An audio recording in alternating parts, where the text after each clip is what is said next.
niveau de la région? Parce que je regarde dans la presse les projets qu'il y avait, même sur Sablé, par exemple, une maison de santé sur lesquelles va être remise en cause du égard aux subventions qui ne vont pas être allouées. Deuxième sujet, il y avait l'apprentissage que la présidente de région prenait lors de son mandat, voilà, comme exemplaire qu'il fallait accentuer sur les sujets.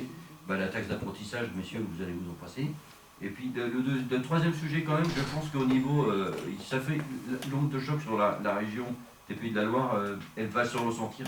Au-delà des clivages politiques, hein, tout voir confondu, on voit bien sur le fameux, le festival qu'organise la région, dans les différents endroits, les maires ont dit finalement, nous, on n'y participe pas. Oui. Donc on ne met plus de lieu et de salle à disposition. Finalement, comme ça, voilà, on capote.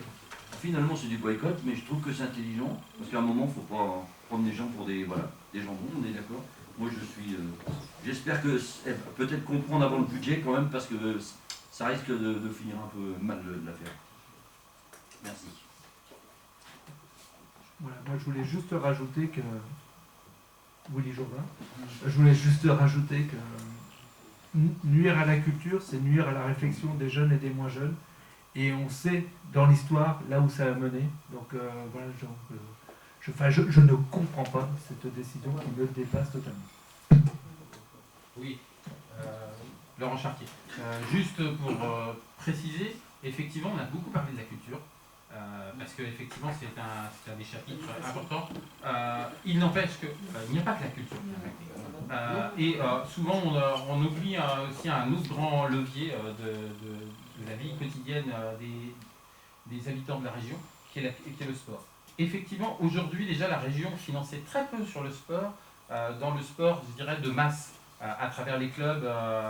Sauf que la région a décidé qu'elle ne financerait pratiquement plus aucune action et aucun sport d'élite, parce qu'effectivement, la région a financé et accompagné des clubs professionnels. Et donc tous les clubs professionnels, tous les gros clubs structurés au niveau national ont vu disparaître leurs subventions. Ce qui fait qu'aujourd'hui, par exemple, on se retrouve sur notre territoire avec le club de tennis de table qui a l'équipe féminine qui joue en première division, en Pro A, vient de perdre 25 000 € sur son budget. Quand on connaît les équilibres financiers dans le tennis de table sur ce genre d'équipe élite, autant dire que si la ville du Mans ou le Mans Métropole ne finance pas derrière, l'année prochaine, de toute façon, même si sportivement elles garderaient leur place, je pense qu'elles ne pourront pas se maintenir. Mais là, je parle juste de tennis de table. On a la même chose sur le football, on a la même chose sur le handball, on a la même chose sur tous les sports. Les seules manifestations, les grandes manifestations majeures qui obtiennent le maintien de leur financement, les 24 heures du Mans, le circuit cycliste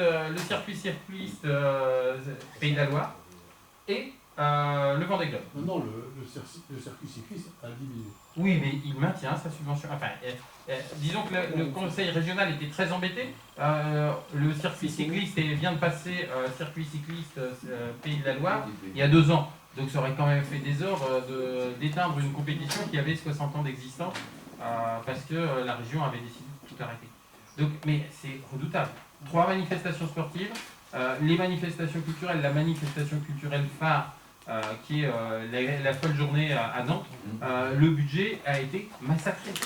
Enfin, comme le disait Gilles, il y a des collectivités qui ont fait le choix de se retirer purement et simplement. Mais ce qui est assez dramatique, dans le même temps de se retirer purement et simplement, c'est qu'elle atteint son objectif. Les manifestations n'ont pas lieu, et ça n'a pas l'air d'émouvoir grand monde. Donc soyons méfiants, et battons-nous parce qu'on n'a pas fini, puis on ne va pas s'avouer vaincu. Le vote c'est prévu le 19, et il n'y a rien de garanti là-dessus. Merci. Alors, en parlant de vote, n'oublions pas, nous avons décidé d'en faire une délibération, n'oublions pas de voter, nous aussi. Donc la conclusion était parfaite. Donc je vous propose qu'on passe au vote. Qui est pour poser cette délibération? Merci. Qui est contre? Il n'y en a pas. Qui s'abstient? Il n'y en a pas. Unanimité. Eh bien, il est 20h46. L'ordre du jour étant épuisé, je clôt la séance. Je vais vous garder 2